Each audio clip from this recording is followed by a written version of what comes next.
This video contains news and analysis related to a recent terror attack in Kashmir. The content may include sensitive visuals and discussions that could be distressing to some viewers. Viewer discretion is advised. We strongly condemn all forms of violence and terrorism. The purpose of the content is solely to inform and create awareness based on verified reports.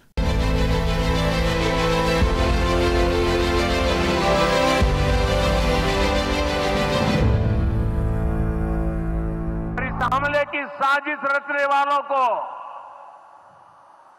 उनकी कल्पना से भी बड़ी सजा मिलेगी।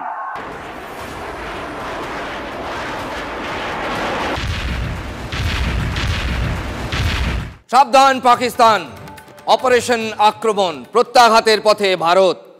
Operation আক্রমণ, এবার ভারতের প্রত্যাঘাত, ঘরে বাইরে শত্রু দমন। স্থল, জল, আকাশ পথে চলছে টহলদারি এবং নজরদারি। জঙ্গি দমনে স্থল, জল কোনো পথই ছাড়ছে না কেন্দ্র। আকাশ পথেও শুরু হয়ে গিয়েছে টহলদারি। উত্তরবঙ্গের আকাশপথে মহড়া ভারতীয় বায়ুসেনার, চরম মহড়া, অপারেশন আক্রমণ এই নামেই জোর কদমে চলছে সামরিক মহড়া। পেহেলগাঁওয়ে জঙ্গি হামলার পর পাকিস্তানের সঙ্গে কার্যত যুদ্ধের দোরগোড়ায় দাঁড়িয়ে আছে ভারত। देश के दुश्मनों ने भारत की आत्मा पर हमला करने का दुस्साहस किया है। मैं बहुत स्पष्ट शब्दों में कहना चाहता हूं, जिन्होंने ये हमला किया है उन आतंकियों को और इस हमले की साजिश रचने वालों को उनकी कल्पना से भी बड़ी सजा मिलेगी। কাউন্টডাউন শুরু, এবার অপারেশন আক্রমণ। হাসিমারা থেকে হরিয়ানার আম্বালা, রাফাল, সুখোইয়ের মহড়া বিভিন্ন এয়ারবেসে। সন্ত্রাস মোকাবিলায় ভারতের সামরিক মহড়ার নাম আক্রমণ। ইলেকট্রনিক ওয়ারফেয়ার ড্রিল ভারতীয় বায়ুসেনা। সামরিক মহড়ায় বায়ুসেনার টপ গান পাইলটরা। পাকিস্তান ভালো করেই জানে জঙ্গি নিকেশ অভিযানে গোটা বিশ্বকেই পাশে পাবে ভারত। ইতিমধ্যেই সন্ত্রাসের বিরুদ্ধে যুদ্ধে ভারতের পাশে দাঁড়িয়েছে আমেরিকাও। Onto the terrorist attacks in Pahalgam, as President Trump and Secretary Rubio have made clear, the United States stands with India, strongly condemns all acts of terrorism. We pray for the lives of those lost and for the recovery of the injured, and call for the perpetrators of this heinous act to be brought to justice. ঠিক এখানেই বড় ভয় ও পারে। পাকিস্তান ভালো করে জানে খুঁজে খুঁজে জঙ্গিদের নিকেশ করবে ভারত। আর সেই পথে হাঁটতে প্রথমেই নিশানায় পাকিস্তানের ছড়িয়ে থাকা জঙ্গি ঘাঁটি। সেই কারণেই ওপারের জঙ্গিদের লঞ্চপ্যাড, ট্রেনিং ক্যাম্পগুলি আতঙ্কে সিটিয়ে। ইতিমধ্যেই প্রশিক্ষিত জঙ্গিদের নিরাপদে সরিয়ে নিয়ে গিয়েছে পাক সরকার। পাকিস্তানের বহবালপুরে জৈশে মোহাম্মদের হেডকোয়ার্টারও খালি করে দেওয়া হয়েছে। জঙ্গি কমান্ডারদের সেফ হাউসে লুকিয়ে রাখা হয়েছে। ভারতের প্রত্যাঘাতে সন্ত্রাসের চাইদের হাঁটুও কাঁপছে। পহেলগাঁও হামলার মাস্টারমাইন্ড সাইফুল্লাহ খালিদ কসুরি। শুনুন ভারতের অ্যাকশনে কতটা ভয় ঢুকে গিয়েছে লश्करेর ডেপুটি চিফের মনে। दिनों जम्मू कश्मीर के इलाका पहलगाम में जो हमला हुआ है और 27 जानों का ज़िया हुआ है, हम इसकी पुरजोर मजम्मत करते हैं। इस हमले की आड़ में हिंदुस्तान के मीडिया ने मुझे मोर्द इल्जाम ठहराया, फौरी तौर पर पाकिस्तान पर इल्जाम तराशी की है, तो ये भी नहायत अफसोसनाक वाक़या है। শাক দিয়ে কি আর মাছ ঢাকা যায়? ভারতের অ্যাকশনে থরহরিকম্প পাক জঙ্গিদের। রাজস্থানে ভারত পাক সীমান্তে লাগোয়া 40 স্থানেই 4টি জৈশে মোহাম্মদের তাঁবুর খোঁজ পাওয়া গিয়েছে। এই আবহে রাজস্থান সীমান্তেও সতর্ক নজর রাখছে বিএসএফ। চলুন আজ সারাদিনে কাশ্মীরে কি হলো তার একটা নির্যাস পাওয়ার চেষ্টা করি আমাদের প্রতিনিধি জ্যোতির্ময়ের কাছ থেকে। জ্যোতির্ময়, আজকে সেনাপ্রধান সেখানে রয়েছেন। আমরা দেখলাম কিভাবে কাউন্টার ইনসার্জেন্সি অপারেশন চালাচ্ছে ইন্ডিয়ান মিলিটারি এবং আধা সামরিক বাহিনীর সঙ্গে পুলিশ। যদি একটা নাটশেলে বলা যায় সারাদিন ধরে কি কি হলো এবং কি কি ভারতের পক্ষে গেল আজকে?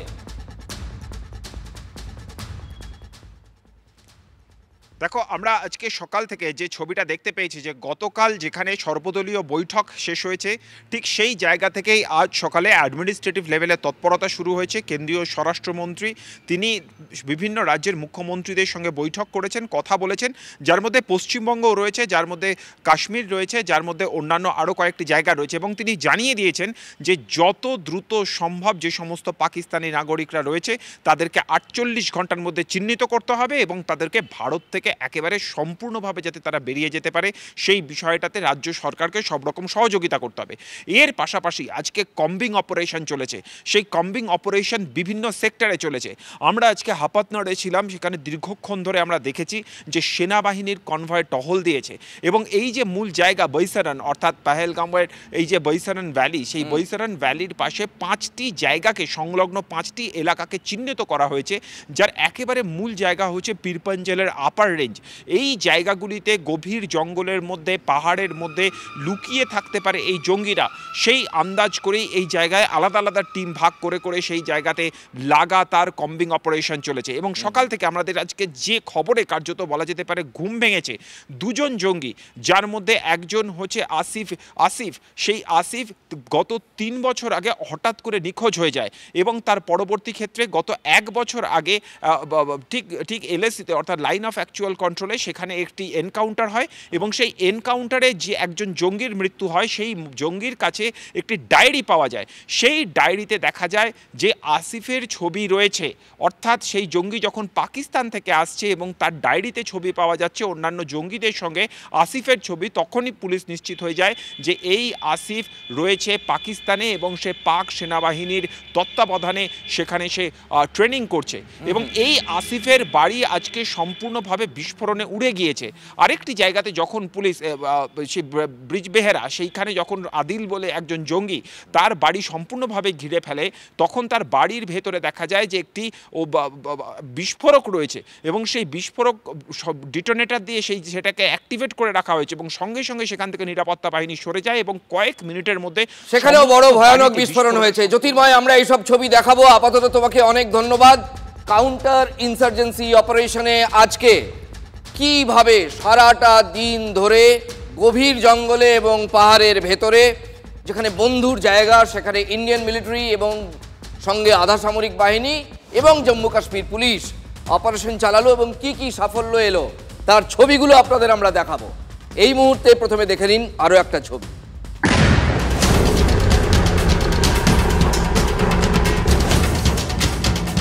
हमें शुक्रगुजार होना चाहिए कि ये तो फ्रीडम फाइटर्स भी हो सकते हैं, वी डोंट नो।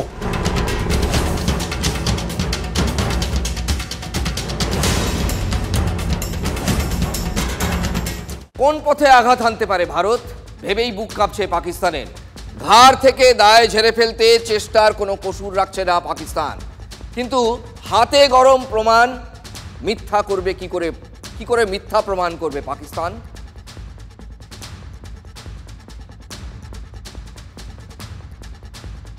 ছবি দেখলেন স্ক্রিনে, একদিকে আমরা উইন্ডোতে, ডবল উইন্ডোতে দেখাচ্ছি, দেখুন ফুল স্ক্রিন দেখাচ্ছি আমরা ছবি।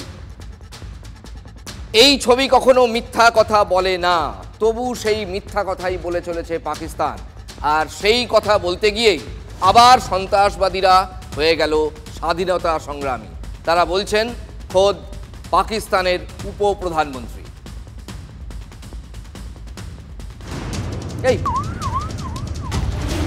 লজ্জা নেই পাকিস্তানের। পহেলগাঁওয়ে হত্যাকাণ্ডে জড়িত সন্ত্রাসবাদীরা নাকি স্বাধীনতা সংগ্রামী। বক্তাকে পাক উপপ্রধানমন্ত্রী তথা বিদেশ মন্ত্রী মোহাম্মদ ইশাক দার। वो हमें शुक्रगुजार होना चाहिए कि ये तो फ्रीडम फाइटर्स भी हो सकते हैं, वी डोंट नो। शुक्रगुजार होना चाहिए कि ये तो फ्रीडम फाइटर्स भी हो सकते हैं, वी डोंट नो। शुक्रगुजार होना चाहिए कि ये तो फ्रीडम फाइटर्स भी हो सकते हैं, वी डोंट नो कि कौन है। तो हमने कोई किसी किस्म की बिल्कुल ऑनेस्टी के साथ स्टेटमेंट दी थी। শুনলেন, কিছুতেই যেন শিক্ষা নেই পাকিস্তানের। মুখে বললেও দায় ঝেড়ে ফেলবে কি করে? প্রমাণ তো ভারতের হাতে। পহেলগাঁও হামলায় জঙ্গিদের সরাসরি সাহায্য পাক সেনার। TV9 বাংলার হাতে সেই ছবি। পাক অধিকৃত কাশ্মীরে জঙ্গিদের ট্রেনিং দেয় পাক সেনা, একেবারে হাতে কলমে প্রশিক্ষণ। বৈসারানের হামলার জন্য জঙ্গিদের হাতে অস্ত্র তুলে দিয়েছিল পাক সেনায়। ট্রেনিং পর্বের ছবিগুলি এবার প্রকাশ্যে। মুখে এখন যতই অস্বীকার করুক পাক সরকার, দায় তারা কি এড়াতে পারে? ছবি কি আর মিথ্যে কথা বলে? ওদিকে আবার আরেক কাণ্ড। বোমা ফাটিয়েছেন পাকিস্তানেরই এক অবসরপ্রাপ্ত মেজর। আঙুল সরকারি পাক সেনা প্রধানের দিকেই। প্রাক্তন মেজর আদিল রাজার দাবি, পাকিস্তানের সেনাপ্রধান জেনারেল আসিম মুনির হামলার নির্দেশ দিয়েছিলেন পাক গুপ্তচর সংস্থা আইএসআই-কে। পহেলগাঁওয়ে হামলার ষড়যন্ত্র তিনিই করেছেন। এরপরেও পাক উপপ্রধানমন্ত্রী বলবেন হামলাকারীরা স্বাধীনতা সংগ্রামী। ভারতের ভয় কাঁপছে ইসলামাবাদ। এই অবস্থায় পথ হাতড়ে বেড়াচ্ছেন শাহবাজ শরীফ। সূত্রের খবর, করাচি উপকূলে ক্ষেপণাস্ত্র পরীক্ষার তোড়জোড় শুরু করেছে পাকিস্তান। উদ্দেশ্য শক্তি প্রদর্শন। কিন্তু ভারতের সামনে ইসলামাবাদের শক্তি টিকবে তো?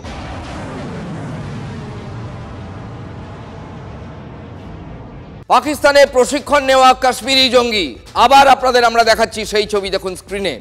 পাকিস্তানে প্রশিক্ষণ নেওয়া কাশ্মীরি জঙ্গি। এবং আজকে দেখুন, আজকে কিন্তু একটা বড় সাফল্য এসেছে। তার কারণ, অপারেশনে যখন সেনাবাহিনী দেখে যে কোনো একটা জায়গায় দুটো জঙ্গির বাড়িতে প্রচুর পরিমাণে বিস্ফোরক মজুদ আছে, তখন সেনাবাহিনী কোনো রকম ঝুঁকি নেয়নি। কিন্তু সেখানে কোনো জঙ্গিকে পাওয়া যায়নি। জঙ্গি নিকেশ করা হয়েছে সম্পূর্ণ অন্য জেলায়, অন্য জায়গায়। সেখানে কিন্তু কোনো জঙ্গিকে পাওয়া যায়নি। তার কারণ, তাদের মাথায় এতটুকু বুদ্ধি আছে যে তারা ফিরে গিয়ে, অর্থাৎ অপারেশনের পর ওই সন্দেহভাজন জঙ্গিরা কিন্তু তাদের যে বাড়ি বা তাদের আস্তানা, সেখানে তারা ফেরেনি, তারা অন্যত্র চলে গেছে। হয়তো তারা কাশ্মীরের মধ্যেই আছে, কিন্তু বাড়িতে ছিল না, বাড়ি ছিল ফাঁকা। পাকিস্তানের সঙ্গে চূড়ান্ত যুদ্ধের পথে ভারত, ইঙ্গিত সেই রকমই। ধাপে ধাপে কূটনৈতিক এবং প্রশাসনিক স্তরে প্রস্তুতি চলছে। দেখুন, 1948, 1965, 1971, 1999 ভারত পাকিস্তান যুদ্ধ। প্রত্যেকবার যুদ্ধের আগে কূটনৈতিক এবং প্রশাসনিক পদক্ষেপ ভারতের, মানে অন্যান্য যুদ্ধের আগে যে স্টেপসগুলো 1 by 1 ভারত সরকার নিয়েছিল, সেই স্টেপস এবারও নেওয়া হচ্ছে।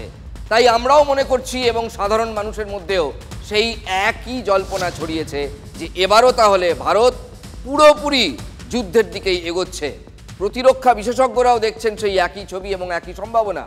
সার্জিক্যাল স্ট্রাইক নয়, এবার সরাসরি যুদ্ধের জল্পনা।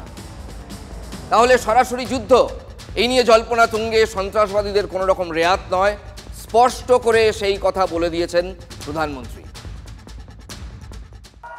From the soil of Bihar, I say to the whole world,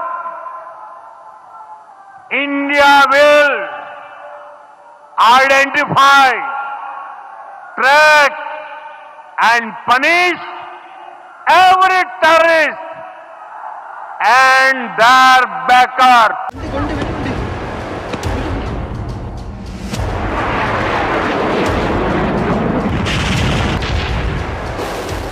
সন্ত্রাসবাদীদের ছাড় নেই, রেয়াত করা হবে না হামলায় মদতদাতাদেরও। দেওয়াল লিখন পড়তে দেরি করেনি ইসলামাবাদ।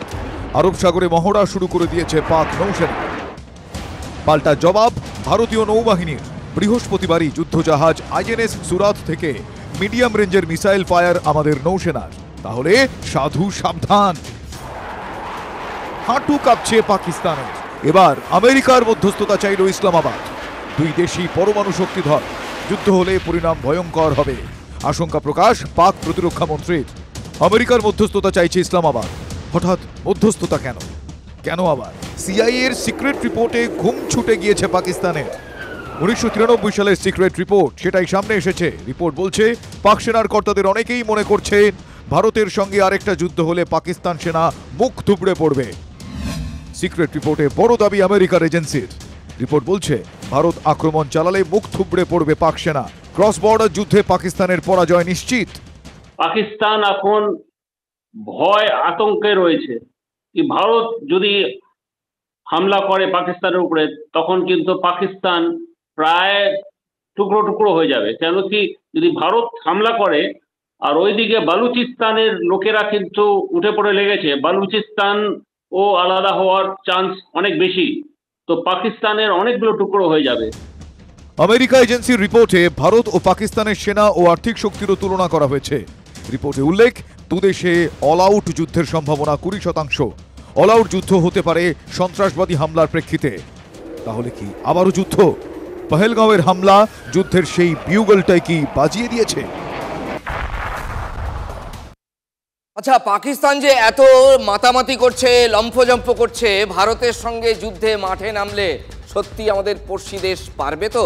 পড়শি দেশ, জঙ্গি দেশ, দুই দেশের সেনার তুলনাটা একবার আপনাদের দেখাবো। দেখুন, গ্লোবাল ফায়ার পাওয়ার রিপোর্ট 2024-এর তথ্য বলছে, একবার বিগ বলের দিকে তাকান যে আমাদের কি আছে সমরসজ্জা, ওদের কি আছে সামরিক শক্তি। দেখুন, ভারত 4 নম্বরে, পাকিস্তান 12 নম্বরে। সূত্র কি? গ্লোবাল ফায়ার পাওয়ার রিপোর্ট 2024। এটা কিন্তু আন্তর্জাতিক স্তরের রিপোর্ট। অ্যাক্টিভ সেনা অর্থাৎ এই মুহূর্তে সক্রিয় সেনা সংখ্যা ভারতের 14 লক্ষ, পাকিস্তানের 6,54,000 জওয়ান। একবার তফাৎটা বোঝার চেষ্টা করুন। ভারত 14 লাখ, তাদের 6 লাখ সামথিং। অস্ত্র এবং গোলাবারুদ ভারত পাকিস্তান তুলনা, এই তুলনায় ভারত 4 নম্বরে, 9 নম্বরে পাকিস্তান। অর্থাৎ অর্ডারে 4 নম্বরে ভারত এবং 9 নম্বরে পাকিস্তান। এটা কিন্তু আন্তর্জাতিক মানচিত্রে, সমরসজ্জার আন্তর্জাতিক মানচিত্রে। বায়ুসেনার হাতে বিমান ভারত পাকিস্তান, দেখুন 2229 বিমান এটা রয়েছে ভারতের হাতে, পাকিস্তানের হাতে রয়েছে 1399 বিমান। এখানেও কিন্তু বিরাট পার্থক্য। অ্যাক্টিভ যুদ্ধ বিমান অর্থাৎ এই মুহূর্তে সক্রিয় আছে এমন যুদ্ধ বিমান, ফাইটার জেট যাকে বলে, তার প্রকারভেদ রকমফের অনেক রকম হতে পারে। মোট সংখ্যাটা দেখুন, Bharat 513 fighter jet, 328 fighter jet যুদ্ধ বিমান, আমরা ফাইটার জেট বলি, 513, 328। এখানেও কিন্তু যথেষ্ট তফাৎ, যথেষ্ট ফারাক। পরেরটা দেখুন, টানা যুদ্ধ চালানোর ক্ষমতা। ভারত মানে যা রসদ আছে সেই রসদ নিয়ে কতদিন যুদ্ধ চালানো যেতে পারে? ভারত অন্তত 37 দিন যুদ্ধ চালাতে সক্ষম ভারত, সর্বাধিক 17 দিন যুদ্ধ চালাতে সক্ষম পাকিস্তান। এটার একটা অঙ্ক হয়, সেনা বিশেষজ্ঞরা এই অঙ্কটা করেন। তাহলে আপনাদের দেখালাম যে কোথায় আমরা দাঁড়িয়ে সমরসজ্জায় আর কোথায় আমাদের পড়শি জঙ্গি দেশ পাকিস্তান দাঁড়িয়ে। এবার একটা ছবি দেখাবো আপনাদের।